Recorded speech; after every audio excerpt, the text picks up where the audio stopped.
Welcome to Catholic Conversations, and if you're confused, you should be. You're looking at a mirror image, I think, of what normally happens here. I'm Deacon Tom Cuskey. I am the recently semi-retired editor of the Catholic Sun, and I have this privilege today to be the guest host of Catholic Conversations, and the guest is the host of Catholic Conversations, Yes. Joelle Zarnowski, Yeah. our social media gal extraordinaire, podcast host. What else do you do? 8 billion other Depends things. on the day. Yeah, Depends I think on the that day. contribute to the overall communications effort of the Diocese of Yeah. Syracuse. You do fantastic work. Let me Thank start off by you. saying that. Thank you. And the reason we've done this is because Joelle has a story to tell, yeah. and I get to sit here and listen to it live. Yeah. And the rest of you hopefully are enjoying this.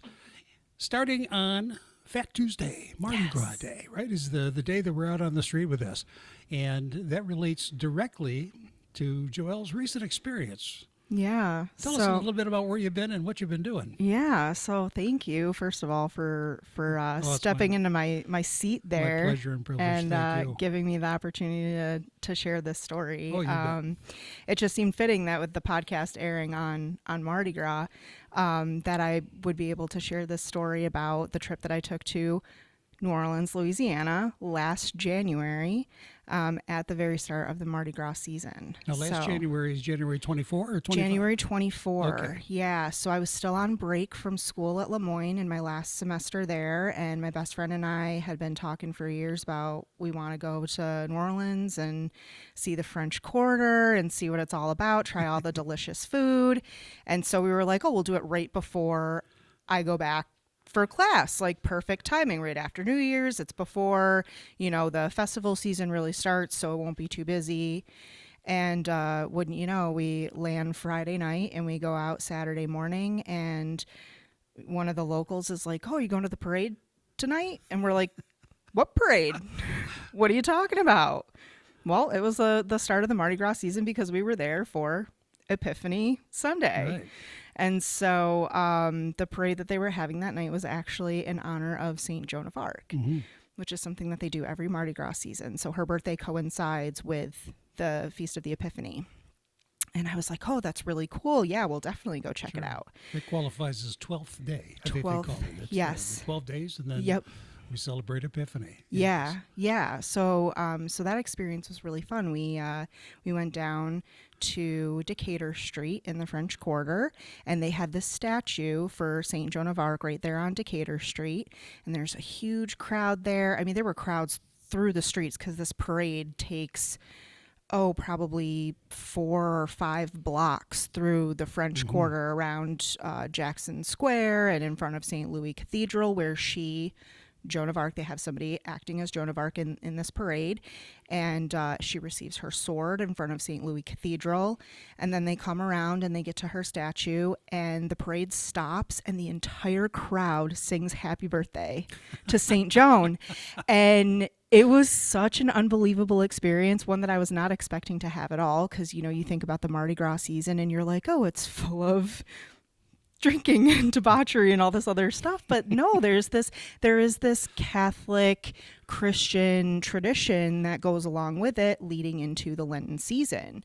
So it was really exciting to experience that and to see this crowd get so excited to sing happy birthday to St. Joan of Arc in honor of her and her part in liberating the people of Orleans, France in the 1400s. And she's kind of become like, the patron saint of their city. And so they were gifted this statue from France in the 1950s. And so it's like a gold statue of her right on Decatur Street. And it was just such a really heartwarming experience to have, where it was not expected at all. It was especially thinking that I'm going on this trip with my friend and we're just like looking forward to food and history and maybe a ghost tour or whatever. And then we have this experience that actually ties into my faith and being able to experience that and see the people around us, enjoy it as much as I did. Sure. So New Orleans has a well-earned reputation, obviously, as a party town, and people forget about what's behind that. I mean, let's look at Mardi Gras as an introduction to Lent, as well as the introduction to the season is a local holy day, if not more than that. What was the mood like among the people, the revelers, if you will, as you were, moving along with the parade? Yeah. What'd you kind of feel? What's the vibe They like? were just so full of joy and happiness, and like it was very clearly a celebration, like a giant birthday party for St. Joan. And people are singing along, not only happy birthday, but there was other music that was going on, so they're singing along. You have brass bands that are coming through in this parade, and that classic New Orleans jazz music. And people are dressed up in their gold, and because the colors of Mardi Gras, you have the purple, green, and gold, which are for justice, faith, and power, and power, specifically the power of God. So that was all just great. And the city, honestly, even the whole time we were there for a long weekend, and there was just this joyousness that you could feel throughout the entire city the whole time that we were there. Like, people were just so kind and welcoming and happy and wanted to share, their culture with people who were there visiting.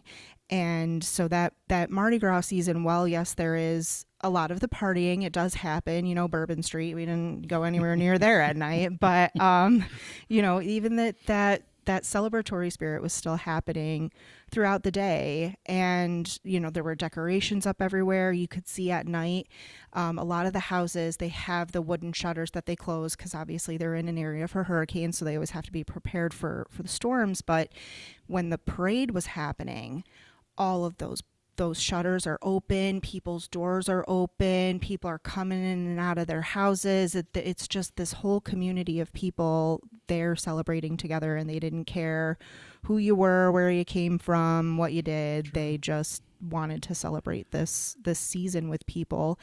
And then, of course, with the end of the Mardi Gras season, which would be Fat Tuesday, that's your like last hurrah before you go into a more solemn and reflective season of Lent. Right. So now those colors that you mentioned, green, purple, gold.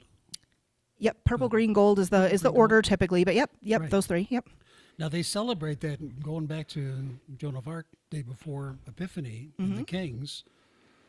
They take those colors and sprinkles and they put them on a king cake. King cake. Yes, which I hope you had the opportunity. Oh, yes. So we did. We had some king cake while we were down there. There were bakeries that had king cake cupcakes, which were fantastic.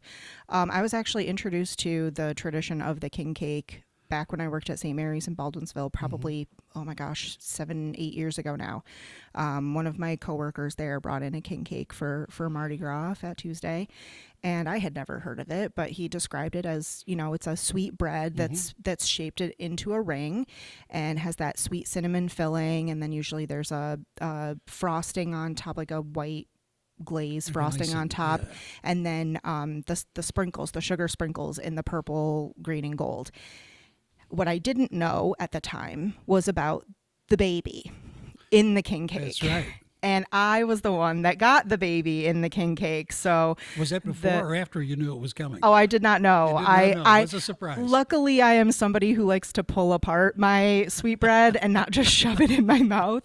So I saw it before it went into my mouth, but I was like, why is there a plastic baby in my piece of king cake? And so, he explained the tradition of that the baby represents baby Jesus, and whoever receives the baby in their piece of king cake, one, it's supposed to be a sign of good luck for the year to come, but then also it is their responsibility to provide the king cake for next year's celebration.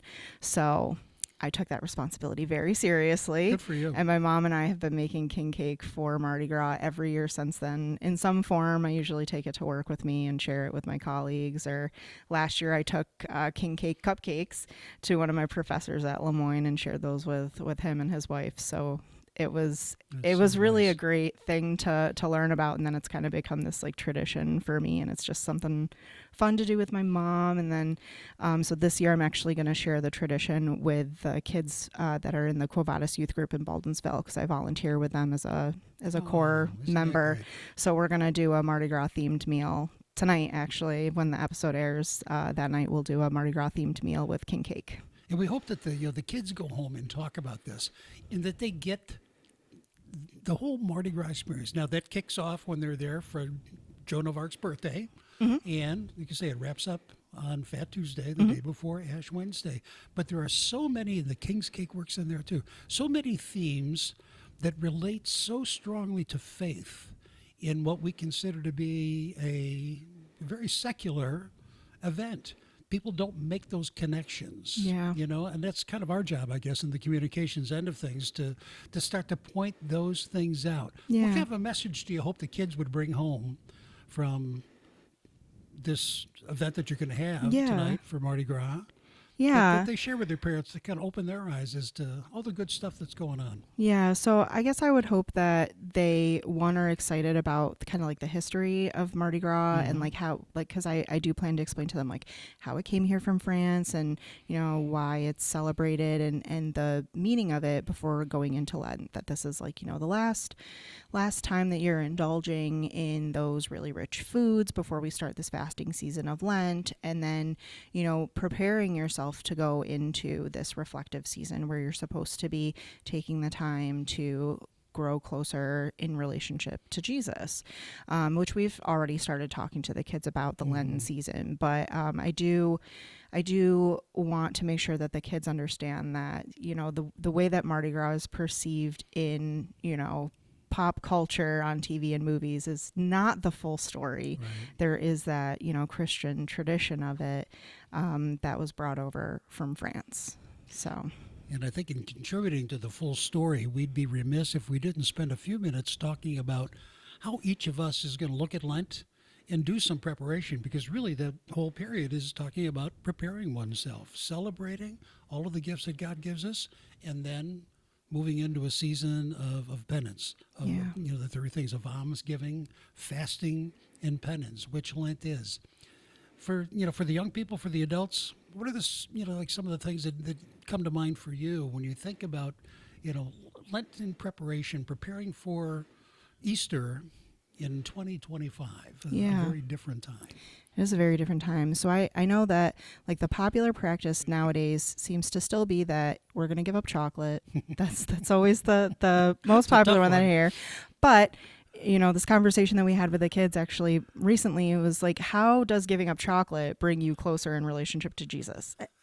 Not that it's not a bad thing to give up chocolate, because maybe it's a vice and you need to, take a break from that. But how is that bringing you closer in relationship?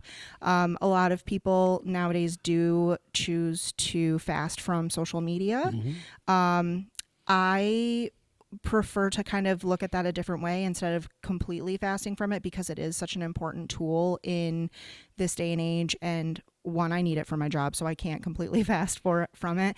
But maybe just limit how much you're consuming, or limit what you're consuming. So, with most smartphones, you can set a timer for how long you can access an app during the day. And so maybe set it to like, you're only going to check it for 15 minutes every day instead of you spend hours just scrolling forever on Facebook or Instagram or whatever.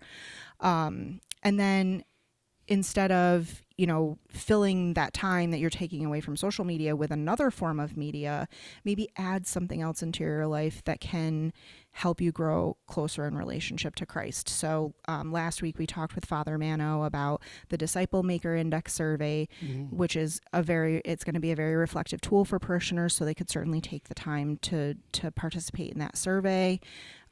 Maybe you increase your prayer life. Maybe you decide that you're going to go to daily mass during Lent, or you're going to attend to adoration more regularly during Lent. So there are a lot of other ways that you don't necessarily have to give something up. You can add something additional to your life to help you grow and reflect during the season of Lent. So there's so many opportunities. I know I was just speaking before we started this today with the current editor of the Catholic Sun, Sammy Scott, and she is overwhelmed with different events, retreats, evenings of reflection, evenings with novenas. There are so many things that people can take advantage of. Many of them they're going to find on our diocesan events calendar. Others they'll find obviously in their parish bulletins or in attending mass locally. What a great time this is. And I don't know if you want to speak to this or not. For folks who maybe have, abstained from church, if you will, for a while, we still see people coming back from COVID. There are still some empty pews. What advice might you give to people to make this season to do something extra, make that extra weekly Mass or daily Mass. Yeah, yeah. There are so many opportunities to attend Mass or to attend adoration or even just to visit the church and have some time in quiet prayer. A lot of our churches are open during the day, during the week. They're open on the weekends in between Masses. Mass schedules are posted on their websites. All of our parishes are right on the diocesan website, so it's really easy for people to get to parish websites from our website if you need to look regionally where you are, find who's closest to you. And then we also have, of course, during Holy Week, and I, of course, hope people don't wait until Holy Week to look for these opportunities, but during Holy Week, on Holy Thursday, we do have the church visitation throughout the diocese after Mass. The churches typically remain open, a lot of them until midnight, for quiet adoration in front of the Blessed Sacrament. And so we have an interactive map like we did last year where we're going to share those locations on that map across the entire diocese.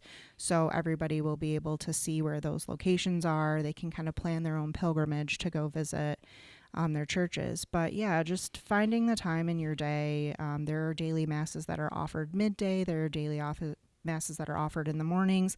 And then there are also parishes that typically will offer like a novena Mass during the week in the evening on a weekday. So there's a lot of opportunity for people with busy schedules to find that time to just try something different, go spend time.